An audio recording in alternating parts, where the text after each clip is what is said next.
Umuwi rin kami agad sa bahay ni Silver, dahil tumawag ang sekretarya nito na nagkaproblema daw sa kumpanya. Hindi ako umimik, dahil nawalan ako ng gana.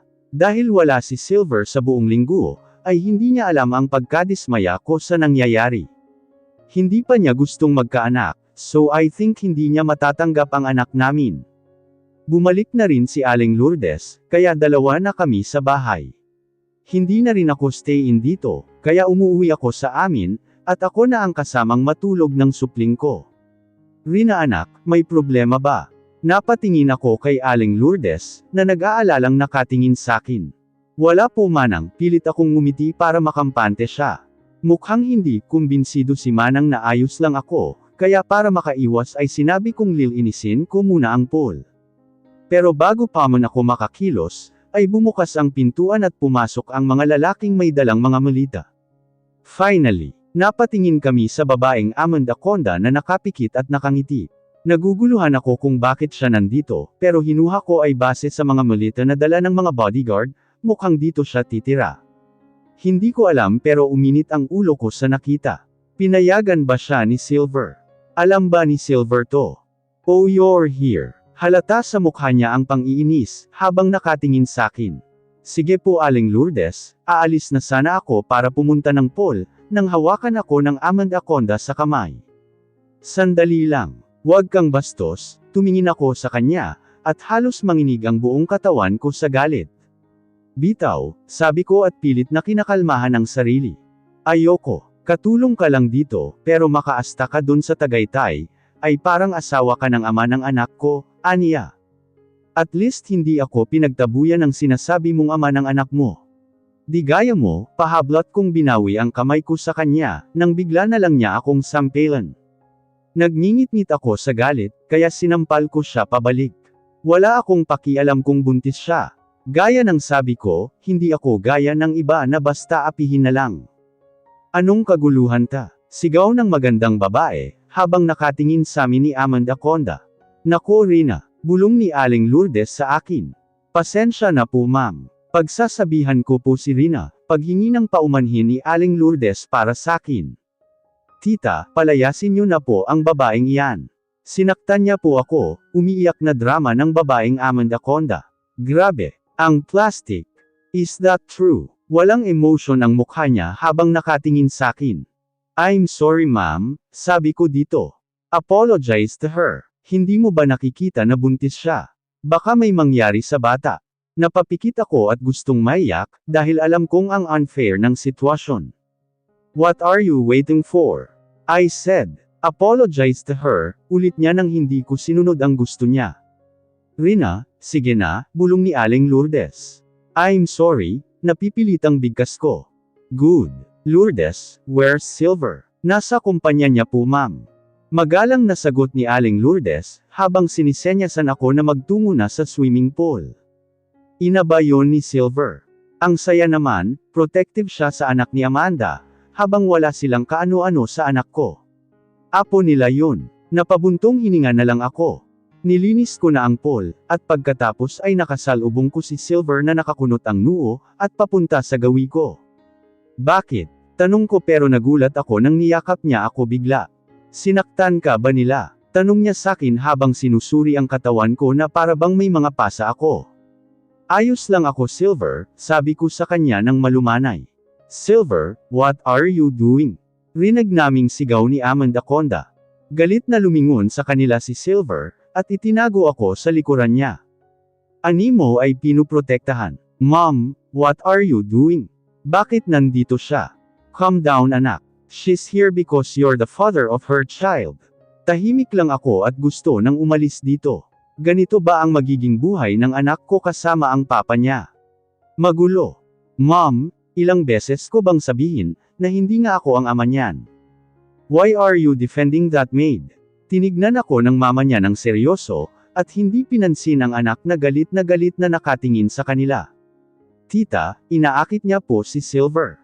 Pinaimbestigahan ko po siya, at nalaman na pera lang ang habol niya sa anak niyo.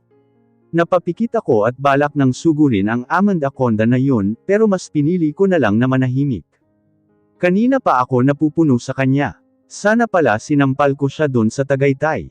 Fire her son. I see it coming. Alam kong mas kakampihan niya si Amanda Conda. Sino ba naman ako para kampihan niya? Maid lang naman ako ng anak niya. No, ako ang nag-hire sa kanya kaya wala kayong karapatan na palayasin siya. At sinasagot mo na ako ngayon dahil sa babaeng yan. No mom, pero sobra ka na. Bakit mo ko pinapakialaman? Bakit ba na pinipilit mo na ako ang ama ng bata hindi nga ako? Binawi ko ang kamay ko na hawak ni Silver, at hinarap ang mama niya. I'm sorry ma'am, magre-resign na lang po ako. Good, sabi niya. Kawawa ang anak ko sa kanya. Mabuti na lang hindi ko pa sinasabi sa kanila ang lahat. No, hindi ako papayag. Protesta ni Silver. Sa lakas ng sigaw nito, ay kahit si Amanda Conda ay hindi nakaarte. Mararamdaman mo ang galit at tutol nito sa desisyon ko. Why are you leaving? Napatingin kami sa bagong dumating. It's Hana at nakakunot ang noo nito. Sister-in-law, yang babaeng yan, inaaway ako. Sumbong ni Amanda Conda kay Hana, at kumapit pa ito sa braso ng dalaga.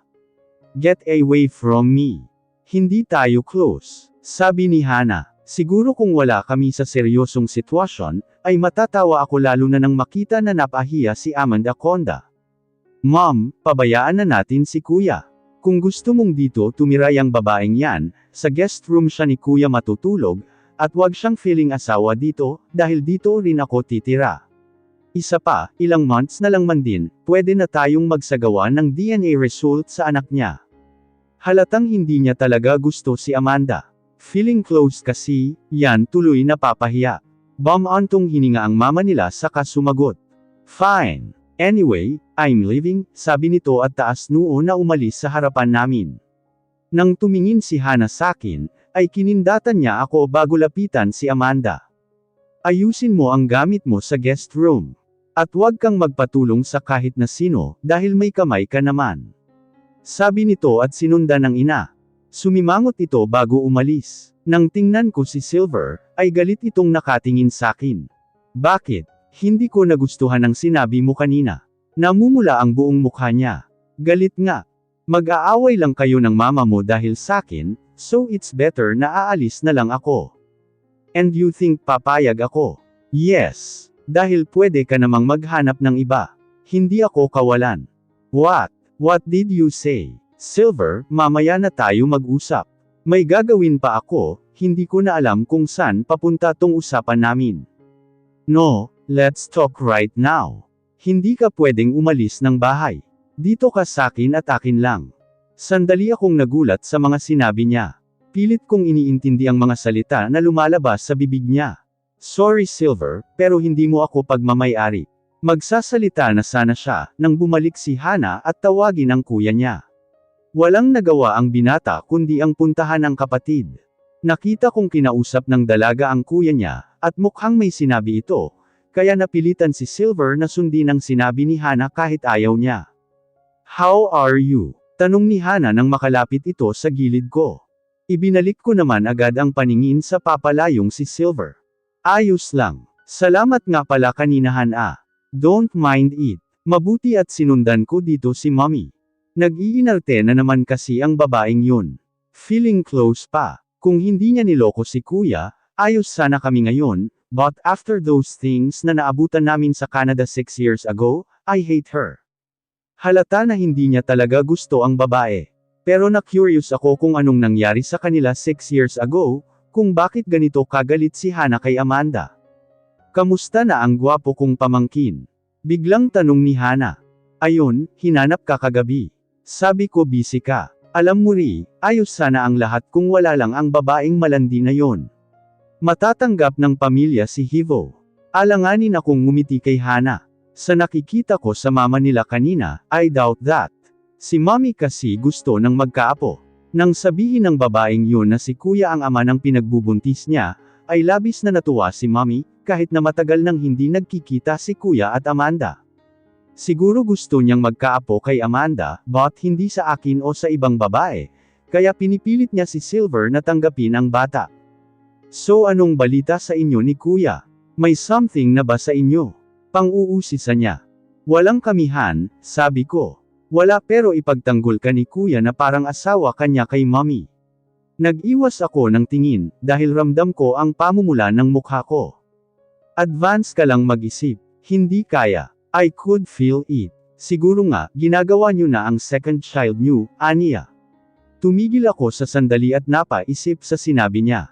Last time na may nangyari sa amin ni Silver, hindi siya gumamit ng ano. So stay in ka dito. Uuwi ako, Han. Hindi ako stay in dahil nandito na naman si Aling Lourdes. Pwedehan sumama sa'yo mamaya pag-uwi. Kumapit pa siya sa braso ko at nagpa-cute. Alam mo, ikaw nagseselos na si Divine at Kia sa'yo, natatawang sabi ko. Nagpout lang naman siya, at sinimanggutan ako. Ngayon lang naman ako Isa pa, ako nga yung nagseselos. Mas paborito sila ni Hivo kesa sakin. Pero mas nakakasundo ko si Divine, si Kia lang ang hindi ko feel. Napairap ako sa kawalan ng magdrama siya sa gilid. Ewan ko sa inyo. O sige, sumama ka sakin pag-uwi. Sa bahay na lang tayo mag-dinner if ayos lang sa'yo. Sige ba? Yehey, excited ako, pumalakpak pa siya na parang bata. Halatang excited. Excuse me, sister-in-law. Napatingin kami kay Amanda na nasa pintuan. Kay Rita, bulong ni Hana sa gilid. She keeps on calling me sister-in-law, akala mo naman papakasalan ni kuya, dugtong nito. Bakit? Striktang sagot niya kay Amanda. Ibang-iba sa pakikitungo sakin. Pwede bang sabay tayong mag-dinner later? Mahinhin na tanong niya. Napaka-plastic. Hindi pwede. Sasabay ako kay Rina mamaya. Tumikim ako para pigilan ang pagtawa, lalo na nang makita ang pagkadismaya sa mukha ni Amanda. Pwedeng sumabay sa inyo? Tanong niya. Hindi pwede. Sige na. Amanda, know your place. Hindi kita close at hindi kita gusto. Huwag ka nang mapilit pa. Pagputol ni Hana kay Amanda na kulang na lang ay iiyak. If wala ka nang sasabihin, aalis na ako. Bumaling sakin si Hana. See you later, malambing na sabi nito sakin bago umalis. Nang tignan ko si Amanda, ay masama ang tingin nito sakin. Inirapan ko lang siya bago talikuran. Mainggit ka, girl. Hoy, ipagtimpla mo nga ako ng gatas, di ko mapigil ang umirap ng umiral na naman ang kamalditahan ni Amanda. Literal na pinag-iinitan niya talaga ako. Para wala ng gulo ay sinunod ko na lang ang mga utos niya. Sabado ngayon at kami lang tatlo ni Aling Lourdes sa bahay, dahil may urgent meeting si Hana sa producer niya. Si Silver ay gabi pa kung umuwi, kaya hindi na kami nagkaabutan sa bahay niya. Ako na dyan, Rina, sabi ni Aling Lourdes. Ngumiti ako at umiling sa kanya. Alam ko naman na ginagawa lang to ni Amanda para inisin ako. Hindi na po, manang. Kaya ko naman. Matapos kong magtimpla ay agad ko itong dinala sa kanya. Heto na po, magalang na sabi ko. Hindi ko siya pwedeng bastyusan, dahil magsusumbong lang siya sa ina ni na Silver at Hana, at mapapahamak pa ako. Ayoko na pala niyan. Gusto ko ng juice at ipag-bake mo ako ng cookies, parang uminit ang ulo ko sa sinabi niya. Hindi ako nakakilos agad, at huminga na lang ng malalim. Gusto ko siyang sabunutan. Pasalamat siya at buntis siya. Sobrang mahabang pagpapasensya ang ginagawa ko sa kanya. What are you waiting for? Alis, aniya. Wala akong ginawa kundi sundin ang utos ni Amanda buong araw. Naaawa na sakin si Manang, at gusto ng akuan ang ibang ipinag-utos ni Amanda, pero hinindihan ko ito. Alam ko naman na gusto lang talaga akong pahirapan ng babaeng yun. Bago maghapon ay umuwi si Silver. Kasalukuyan kong tinatapos ang pagpupunas ko sa sahig. Nasa sala ako at si Amanda naman ay nakahiga sa sofa. Habang nanunood ng palabas. Welcome home, baby, rinig kong sabi ni Amanda. Huminto ako sandali, pero agad ring nagpatuloy. Hindi na rin ako nag-abala na tignan sila, dahil plano kong umuwi ng maaga, para lutuan ang anak ko ng paborito niyang ulam. Nakita ko ang dalawang pares ng sapatos ni Silver sa harapan ko, kaya wala akong nagawa kundi ang tingnan siya. Hindi mo ba ako papansinin?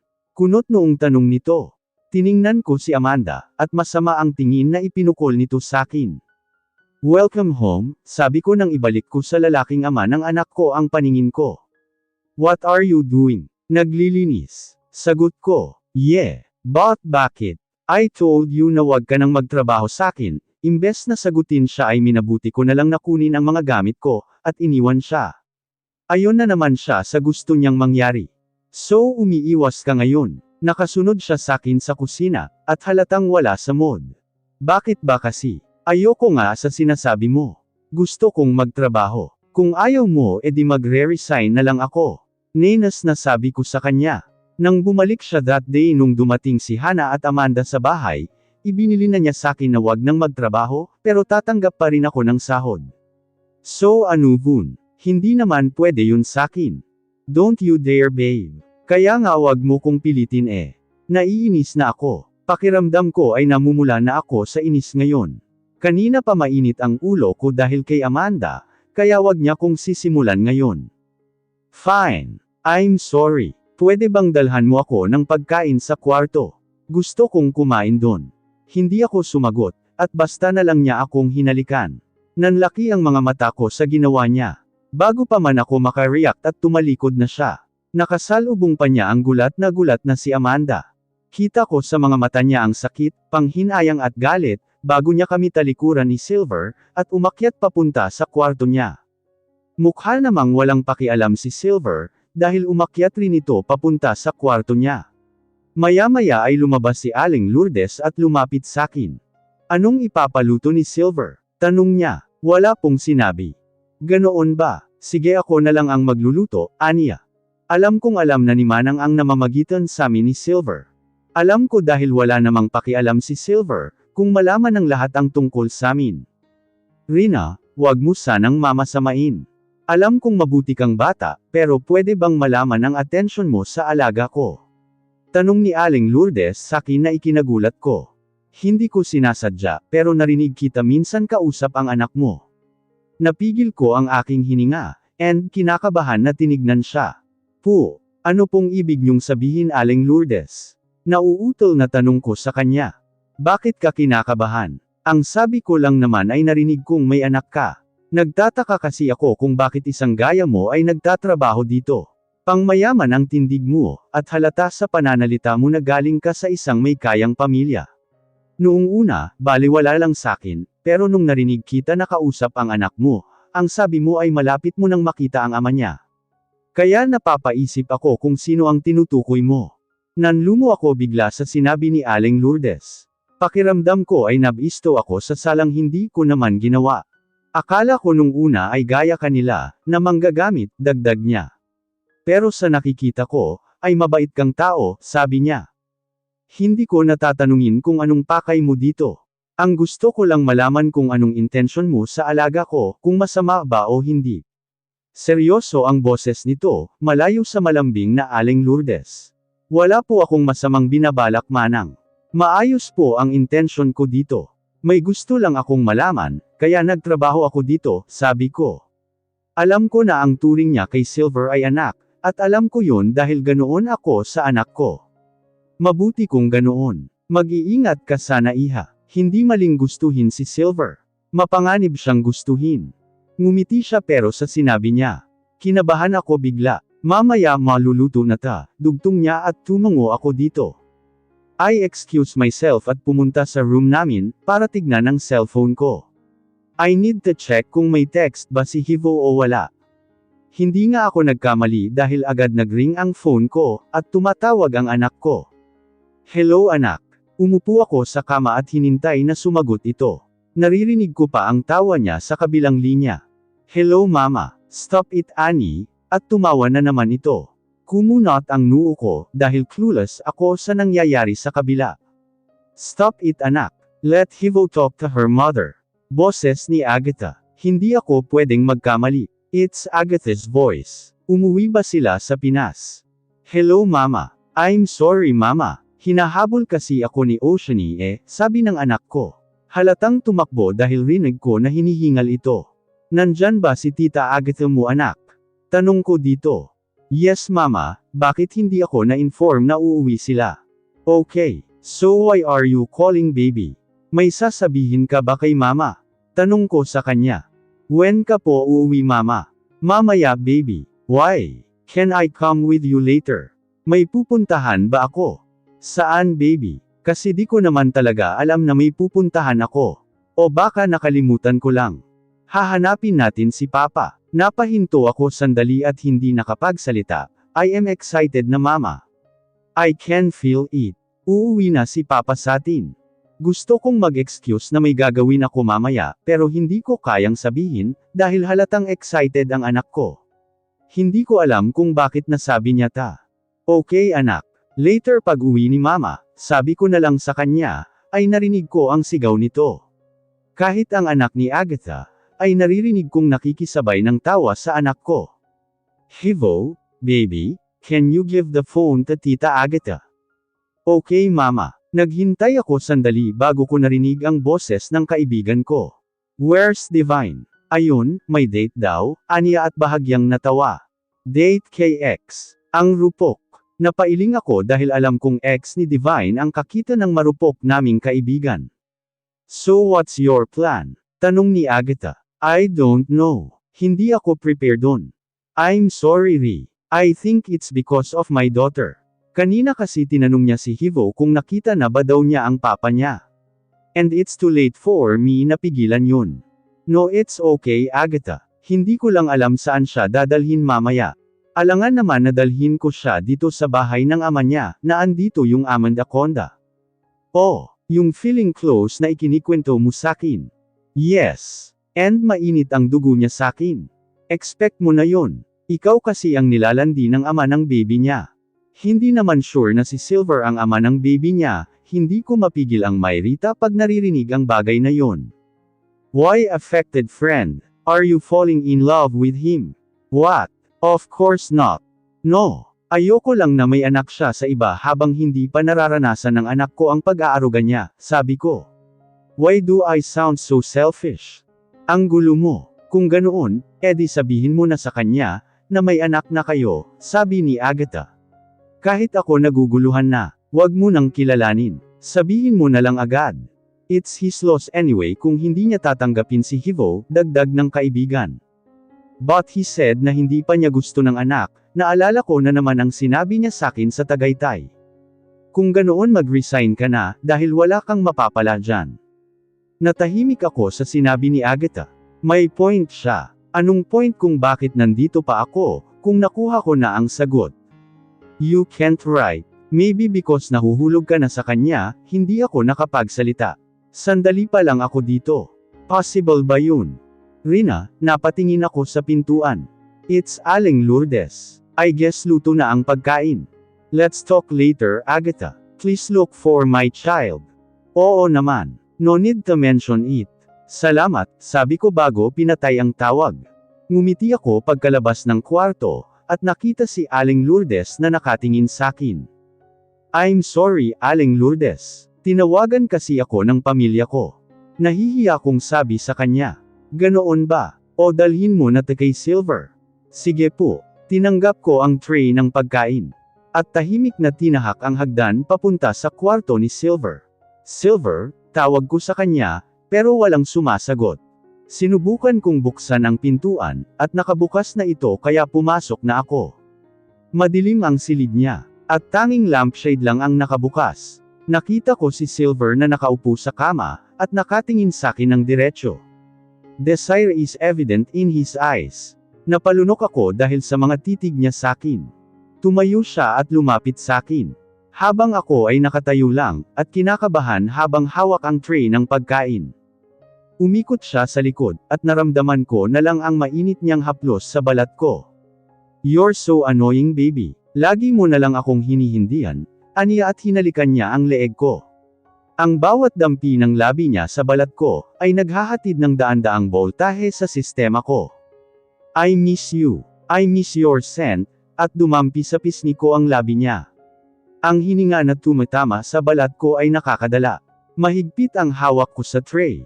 Takot na mabitawan ko ito.